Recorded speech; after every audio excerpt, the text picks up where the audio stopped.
Hai, aku Claire. Apa kamu ingat prommu? Kamu bersenang-senang dan perasaan menyenangkan ini akan kamu ingat seumur hidupmu? Aku tidak akan. Tonton videonya sampai akhir dan kamu akan temukan bagaimana keinginan untuk kehilangan keperawananmu oleh taruhan saat prom.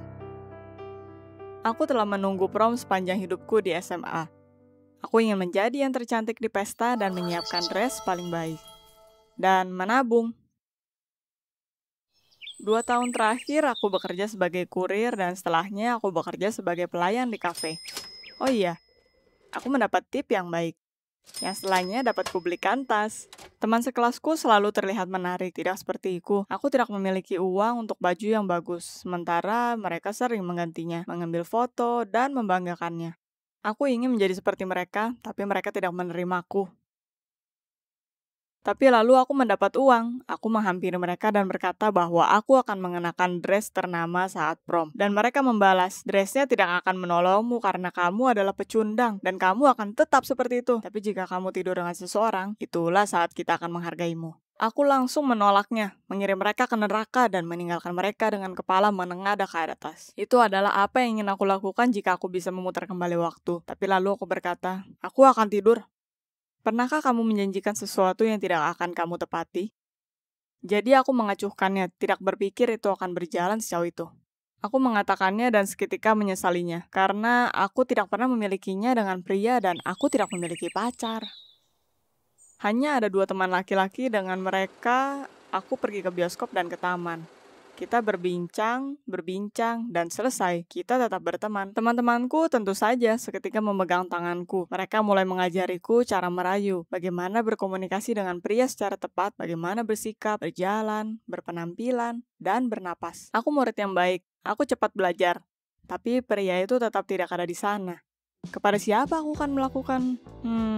Ini, prom yang sudah ditunggu-tunggu datang. Teman-temanku berjalan mengitari dan melihatku. Mata mereka memancarkan keyakinan. Kita mengawasimu dengan dekat dan berharap kamu memegang perkataanmu. Berkata bahwa aku gugup berarti tidak berkata apa-apa. Aku tidak tahu kepada siapa aku akan melakukannya. Tapi lalu tiba-tiba, Cameron mengajakku untuk menari. Dia memelukku dan aku berpikir bagaimana supaya tidak jatuh karena aku menari dengan pria untuk kedua kalinya dalam hidupku. Yang pertama kali adalah di TK. Cameron tiba-tiba berkata, aku mencintaimu. Aku sudah mencintaimu sejak kelas 1. Tapi aku tidak berani untuk memberitahumu. Sekarang adalah kesempatan terakhirku untuk mengatakannya. Hanya tolong jangan mengajakku. Apakah aku senang? Tentu saja. Tapi bukan karena apa yang dia utarakan. Tapi kepada kenyataan bahwa aku tidak harus merayu pria. Dia datang kepadaku. Aku harus mengakuinya. Aku bertingkah seperti aku menyukai Cameron dan semuanya. Dan dia sangat tulus. Dia berkata sangat halus, penuh afeksi, dan sopan. Membawakan minuman dan makanan. Berkata bahwa dia terluka karena cinta yang tak terbalas dan apa yang membantunya untuk menguatkan dirinya. Dia berkata saat kelas 8, dia bahkan memutuskan untuk mengatakan semuanya lewat surat di hari Valentine. Tapi itu tak sengaja salah terkirim ke gadis lain dengan nama yang sama. Itu lucu karena dia harus menceritakan kepadanya setelah itu supaya tidak ada kesalahpahaman. Waktu hampir habis dan ini waktunya bertindak. Aku bersandar ke kupingnya dan berkata bahwa aku menginginkannya hari ini. Dia tersedak dan mulai terbatuk, dan aku takut dengannya. Tapi lalu dia sadar dan bertanya ketakutan. Kamu serius? Aku berkata, ya. Cameron yang malang, dia berubah pucat, lalu hijau, dan aku berpikir dia akan muntah. Lalu dia mulai bergetar tidak normal dan aku berpikir, apakah itu epilepsi? Tapi tidak, dia akhirnya berkata, aku setuju. Lalu semuanya buram. Kita ada di kursi belakang dari mobilnya dan dia berbicara tentang sesuatu yang bodoh. Dan aku bergetar ketakutan dan tidak tahu apa yang harus kulakukan. Aku sangat berharap bahwa dia tahu segalanya. Tapi menilai dari perilakunya itu juga adalah kali pertamanya. Dan aku sangat berharap bahwa semuanya akan berjalan cepat, baik, dan mulus. Cameron meletakkanku ke bawah dengan aneh dan memelukku. Tangannya sedingin es. Dan aku menangis, terkejut dan membuatnya menjelaskan mengapa tangannya seperti itu. Dan ini semua adalah karena dia ketakutan. Cameron menciumku dan melepas t-shirtnya. Aku menyadari tanda luka di bahunya dan bertanya apa penyebabnya. Dia melepaskan dirinya dan mulai bercerita tentang semua pertengkarannya. Terlalu banyak luka di tubuhnya dan sepertinya matahari akan segera tiba. Cameron berhenti ketika dia melihat penampilanku dan semuanya terjadi. Tentu saja aku berharap aku tidak begitu saja memberikan keperawananku. Dan lagi pula, itu tidak menyenangkan, sakit, dan aneh. Sehingga aku selalu berpaling, takut untuk melihatnya di mata. Dan lalu kita duduk dan dia mengungkapkan cintanya. Dan ketika aku mendengar sesuatu selanjutnya akan seperti sekarang ini. Aku keluar dari mobilnya seperti telah dilukai oleh perkataannya. Tidak ada yang akan terjadi. Aku hanya bersamamu karena aku berjanji pada temanku bahwa aku akan tidur dengan seseorang. Perlukah aku ceritakan bagaimana keadaan pria pertama yang aku tinggalkan? Ya, aku seorang idiot untuk melakukannya. Tapi waktu tidak bisa diputar kembali. Aku pergi kembali ke pesta dan memberitahu temanku. Apa yang kamu pikir akan mereka katakan? Ayo, lebih berani. Tebak. Claire, kamu keren. Kamu bisa bergabung dengan kita sekarang. Kamu hebat. Aku tidak mendengarnya. Mereka berkata, kamu dulu adalah pecundang, dan kamu akan selalu menjadi seorang pecundang. Dan lalu hanya ada tawa kencang. Itu adalah hari terburuk dalam hidupku. Atau lebih tepatnya, malam dan subuh terburuk. Aku tidur dengan orang asing. Di saat yang bersamaan, aku sudah buruk menyinggungnya dan menyebabkan beberapa luka. Termakan pengaruh para gadis bodoh ini dan merubah diriku sendiri menjadi orang bodoh. Apa yang akan kamu lakukan jika kamu di posisiku? Aku memutuskan untuk menghampiri Cameron dan menjelaskan diriku, dan meminta pengampunannya.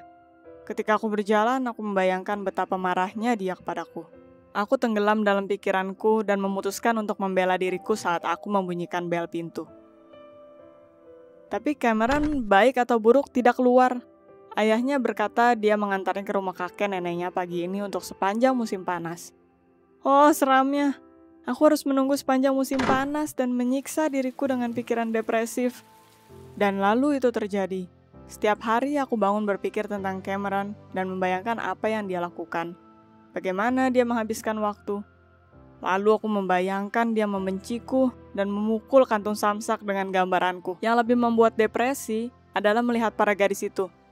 Aku bertemu mereka di jalan. Mereka menunjuk ke arahku dan berteriak, "Hei semua, lihat siapa yang tidur dengan orang pertama yang dia temui saat prom."